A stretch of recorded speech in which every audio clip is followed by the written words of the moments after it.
மன்மதனின் முகவரி Plato shirts. 6 முதல் 60 வரை. மன்மதனின் முகவரி பிளாட்டோ ஷர்ட்ஸ். அரசு நிலத்தை மீட்டு விளையாட்டரங்கம் அமைக்க கோரி இந்திய ஜனநாயக வாலிபர் சங்கத்தினர் ஆர்ப்பாட்டம்.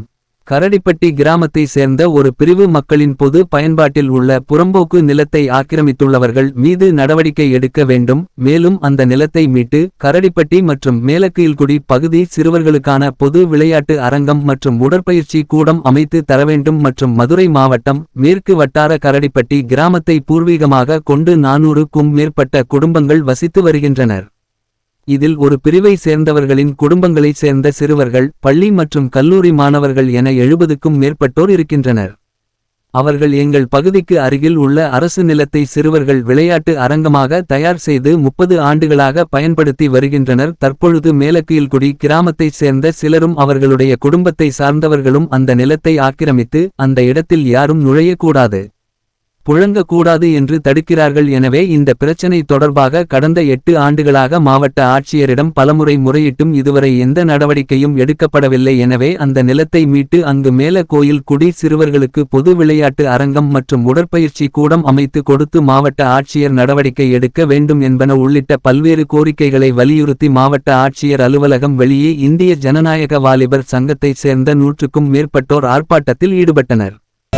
இந்திய ஜனநாயக வாலிபர் சங்கம் மூலமாக எதுக்குன்னு பாத்தீங்கன்னா, கரடிப்பட்டி மேலக்குயில்குடி அந்த கிராமத்துல இருக்கக்கூடிய அரசு புறம்போக்கு நிலங்களை இன்னைக்கு தனிய நபர்களுக்கு பட்டா போட்டு விற்கக்கூடிய நிலைமை என்பது இருக்கு. அதை தொடர்ச்சியாக நம்ம மாவட்ட ஆட்சியர்கிட்டையும் சரி மேற்கு வட்டாட்சியர்கிட்டையும் மனு கொடுத்துருக்கோம். இந்த மனுவுக்கு எந்த ஒரு நடவடிக்கையும் இல்லை.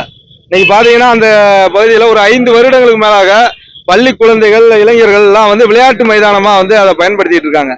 அதை இன்னைக்கு திடீர்னு பாத்தீங்கன்னா குழியை தோண்டி வீடு கட்டுறதுக்கான ஏற்பாடோட ஒரு ஆக்கிரமிப்பு என்பது பண்றாங்க.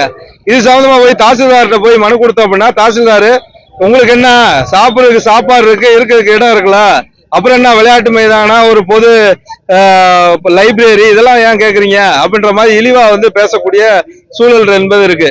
இது சம்பந்தமா போன வாரம் கூட மாவட்ட ஆட்சியர்கிட்ட வாலிபர் சங்க சார்பா மனு என்பது கொடுத்திருக்கோம்.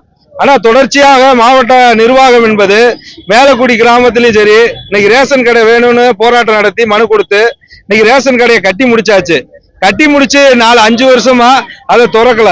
இன்னைக்கு 1000 குடும்பங்களுக்கு மேலாக மேலக்குடி ஆதிசிவன் நகர் பகுதியில் இன்னைக்கு ரேஷன் கடையை இப்போ ஒரு 5 கிலோமீட்டர் 6 கிலோமீட்டர் போய் வாங்கக்கூடிய சூழல் தான். இன்னைக்கு தமிழக அரசு வயசானவங்களுக்கு அழகா வீட்டிலே கொடுக்கறது மாதிரியான தாய்மானவர் திட்டம் உருவாக்கியிருக்காங்க.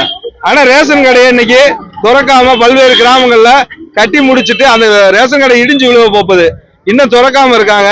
நம்ம போய் அரசு அதிகாரியை போய் அணுகணும்னா உங்க ஊர்ல எத்தனை பேர் இருக்காங்கன்னு நீங்க போய் கணக்கு எடுத்துட்டு வாங்க, நக்கலா பதில் சொல்றது, கேலியா பதில் சொல்றது, இதுதான் இருக்கு. இன்னைக்கு தாசில்தார் என்பவர் இன்னைக்கு மக்களுக்கான எந்த ஒரு இதையும் அரசு அதிகாரிகள் நடைமுறைப்படுத்தல. இன்னைக்கு அரசு ஒரு பக்கம் பட்டா இலவசமாக கொடுக்குது, ஆனா அரசு அதிகாரிகள் விஓஓ தாசில்தார் இவங்கெல்லாம் காசை வாங்கிக்கிட்டு அங்க இருக்கக்கூடிய கிராம மக்கள்கிட்ட 5000 10,000 1 லட்சம் 2 லட்சம் ரூபாய் வரையும் கூட வாங்கிக்கிட்டு அரசு அதிகாரிகள் அந்த மக்களுக்கு பட்டா கொடுக்கக்கூடிய நிலைமை தான் இருக்கு. இன்னைக்கு அரசு இதை உடனடியாக துரித நடவடிக்கை எடுக்கணும்.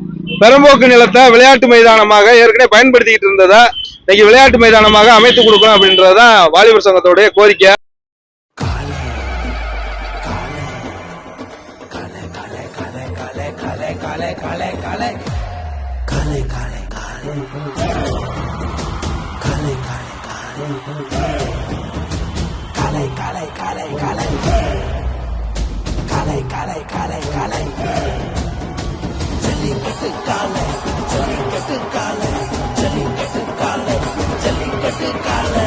Jellicate dhotis and shirts from the house of Plateau.